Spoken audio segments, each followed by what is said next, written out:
wabarakatuh. Perkenalkan, kami dari kelompok 1 ingin mempresentasikan kode etik profesi menuju era globalisasi. Perkenalkan, nama saya Afriniza Lutfiana dengan NIM 2023-12047.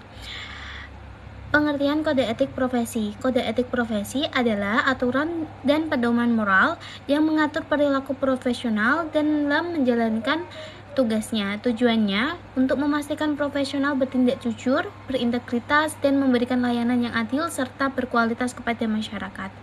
Peran kode etik profesi dalam dunia globalisasi. Dalam era globalisasi, kode etik sangat penting untuk yang pertama menjaga integritas dan profesionalisme, yang kedua mengatasi keragaman budaya dan nilai, ketiga menjaga keadilan dan transparansi, dan keempat mencegah penyalahgunaan teknologi. Selanjutnya, tantangan profesi akuntan global di era globalisasi. Kemajuan ilmu pengetahuan dan teknologi, khususnya teknologi sistem informasi dan komunikasi, telah ikut mendorong perkembangan ekonomi menuju penyatuan sistem ekonomi global. Kesatuan aktivitas perekonomian ini terlihat jelas pada aktivitas bursa saham dan perdagangan valuta asing. Berbagai kesepakatan dan kerjasama politik yang dicapai oleh para pemimpin negara-negara di dunia, antara lain perjanjian ASEAN, APEC, dan Uni Europe, dan terakhir perjanjian WTO, makin mendorong ke arah penyatuan sistem ekonomi dunia.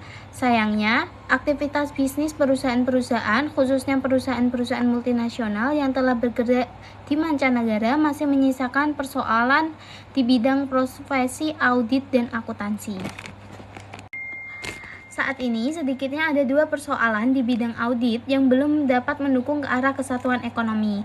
Yang pertama, setiap negara masih mempunyai prinsip akuntansi dan standar audit sendiri-sendiri, yang terkadang berbeda antara negara satu dengan negara lainnya.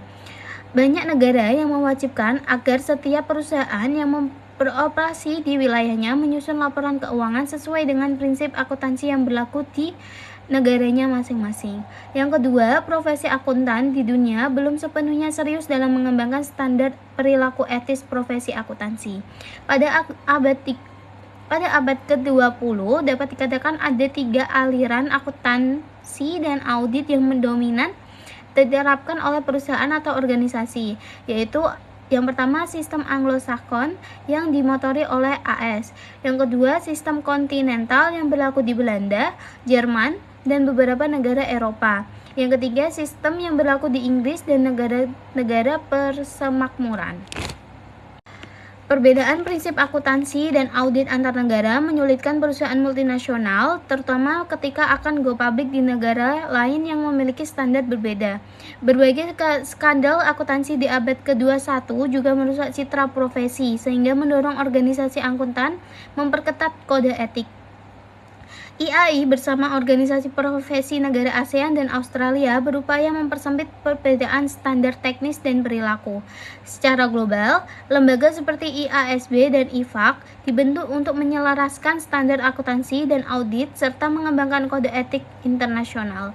Pihak yang terkait langsung dengan profesi akuntansi meliputi pemerintah, otorisasi pasar modal, organisasi profesi, badan internasional, dan para pengguna laporan keuangan. Untuk menghadapi perkembangan global, IAI telah sepakat mengadopsi standar audit, akuntansi, dan kode etik internasional yang dikeluarkan oleh IFAK.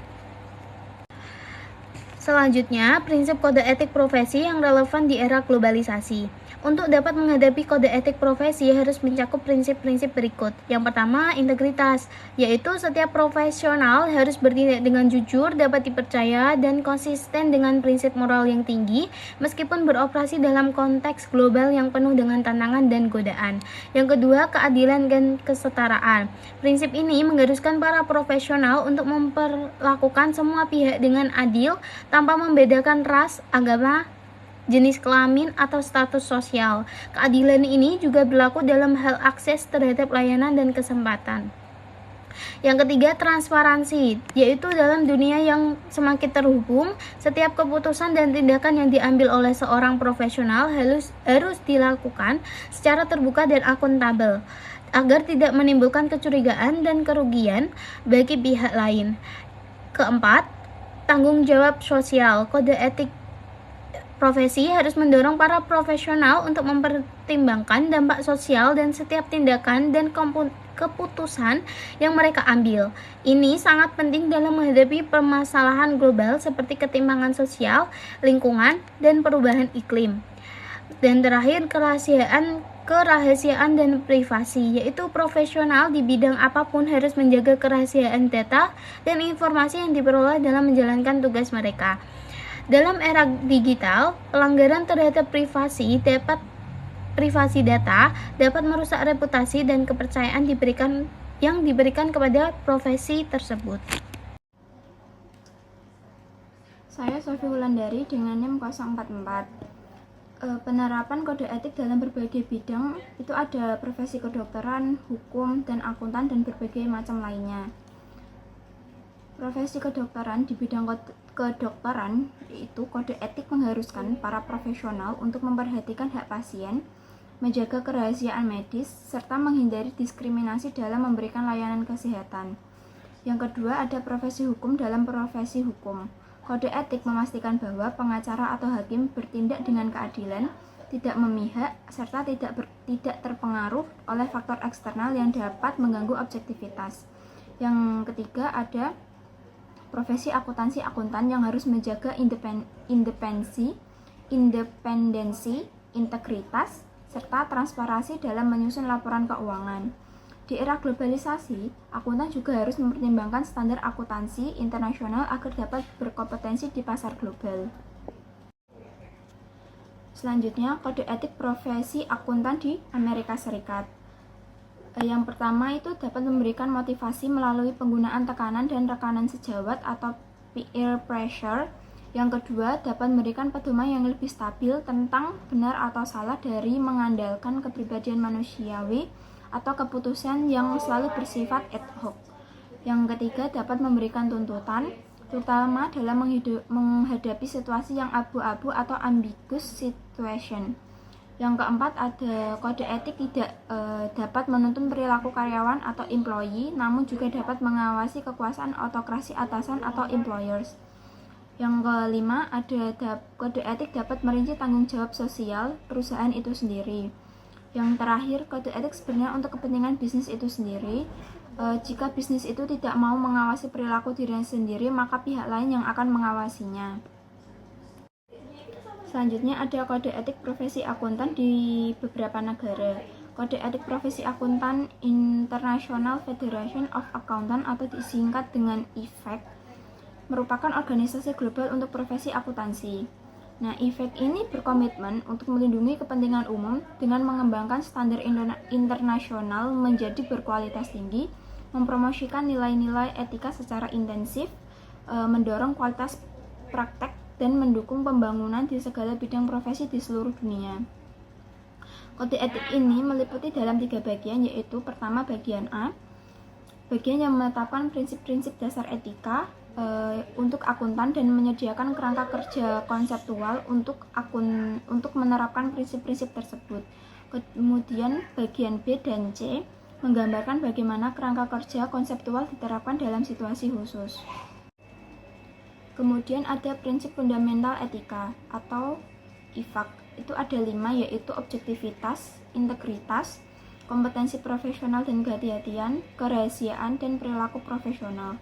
Yang pertama ada integritas, yaitu seorang akuntan profesional itu harus bertindak tegas dan jujur dalam semua hubungan dan profesionalnya. Yang kedua ada objektivitas, yaitu tidak boleh membiarkan terjadinya konflik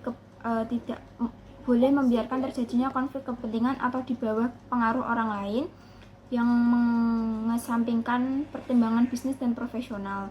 Yang ketiga ada kompetensi profesional dan kehati-hatian, itu mempunyai kewajiban pada tingkat yang diperlukan untuk menjamin seorang klien atau atasan menerima jasa profesional yang kompeten didasarkan atas pertimbangan praktik, legislasi, dan teknik terkini.